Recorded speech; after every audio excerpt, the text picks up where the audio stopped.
Study Section 4, Post-Colonial African Economy. Introduction. Having discussed how the West effectively dominated the African nation economically and politically during colonialism, in this study section, we will explore the nature of the economy of post-colonial African states and the features of post-colonial African economy, such as what colonialists left us with, conditions of disarticulation, the introduction of capitalism by the colonialists, and the nature of economic and technology employed. Learning outcomes. When you are studying this section, you should be able to describe the nature of economy of post-colonial African states. You should be able to highlight the features of post-colonial African economy. Nature of the economy of post-colonial African states. The term post-colonial does not entail the end of colonialism, but it particularly refers to a time in history, more so political independence, which most African states enjoyed in 50s and 60s, did not signal the end of colonialism or decolonialization of the continent. Scholars contend that it is irrational to believe that colonialism, which began long before the effective occupation of the colonies, could quickly fade out in the post-colonial settings. Claude Eke also stated that the African petite bourgeoisie thought that the prerequisite for African economic development is political independence. Evidently, this was not so. Emeze, 1998-58, further stated that political control is clearly not the major objectives for colonialism, because political independence could have signaled the end of colonialism or gentle decolonization. Thus, economic factor is clearly the major drive. Therefore, any process of decolonization that is rooted simply in Africanization of political authority is a superficial process. It further stated that the colonial bourgeoisie did not concentrate on the creation of the continent politically and economically, but were after replacing the colonialists and assuming high political office. Clearly, the colonialists were not ready to relinquish economic power to their former colonies just yet. Thus, the mechanism to ensure that the African states remain perpetually dependent on them. Consequently, the salient substructural conditions established by the colonialists lives on after their exit. Chiwenzu further posited that by the 1950s, the African political stage has been cleared of the populist, the radical, the militant, extremist, and other undesirables. The stages was now clear for the alliance of the petite bourgeoisie, Africans, and the colonial administrations to bank together upon their mutually beneficial reforms. Chiwenzu, 1978. Features of post-colonial African economy. 1. Conditions of disarticulation.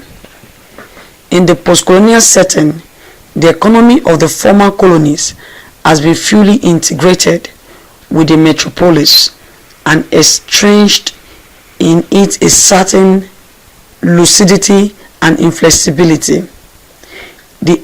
This engender a continuous resistance to any form of development that would enable their formal colonies to grow economically. The establishment of class division, such the petite bourgeoisie, who later became agents of foreign capitalists, were unwilling to reform the economy because it would jeopardize their interests and that of their supposedly defunct colonial masters. Colonial politics that favored the concentration of infrastructural development on a few urban areas were continued by the national bourgeoisie. In most parts of African states, developments focused on few areas in the urban centers, and the rural areas were neglected. This led to major rural urban drift, where large number of people migrated to urban center. The large concentration of people living in the urban centers further led to the creation of slums and shanties because the infrastructure in this area could accommodate the large population of people in the centers. The economic system established further disarticulated the economy of other colonies. Economic system was largely external, that is, the goods which most African states were forced to produce as relatively low consumption rates. Thus, when foreign demands plummets, the economics of the African state weakness, this articulation further reinforced by the full integration of Africa into the international division of labor, where African role in the hegemonic relationship is the production of primary goods exported to the Western industrialized world. Africans' inability to divorce their relationship is engendered by the lack of technology or access to technology. These have frustrated African ability to industrialize. It is a known fact that before a local economy fully integrates itself into world economy or trade, it must have developed adequately its internal dynamic and forces of production. Nwako, 1998-46. Furthermore, as a result of the import-oriented pattern of African economy today, there is a dichotomy between the agricultural sector and the industrial sector. This is the major impediment to industrialization of Africa. Nwako further stated that the African economy could not move further because the surplus profits appropriated from the economy are not ploughed back or spent within the economy. Hegemonic nature of colonial capitalism. In another vein, Eke advanced that the ascendant nature of colonial capitalism, which is being replicated in the post-colonial Africa, has distorted any meaning move for development, according to him. By the time capital is transplanted abroad as imperialism, particularly colonialism, it has reached the monopoly stage, and its monopoly character distorts the development of indigenous capitalism. This monopoly character of the nascent indigenous capitalism is reinforced by the essentially hostile political atmosphere in which the accumulation of capital occurs under capitalism. Ake, 1981. Dependency. Dependency of African states on the developed societies can be seen economically and technologically. Contemporary African states are still dependent technologically on the Western industrialized states. Long after colonialism, this is traced to the monopolistic character of the technological market that is controlled by the Western countries. The technological dependence of African states impinged on its ability to control over its own economy. Hence, the developed states that have advanced technologically exude enormous influence over the developing countries in areas of production.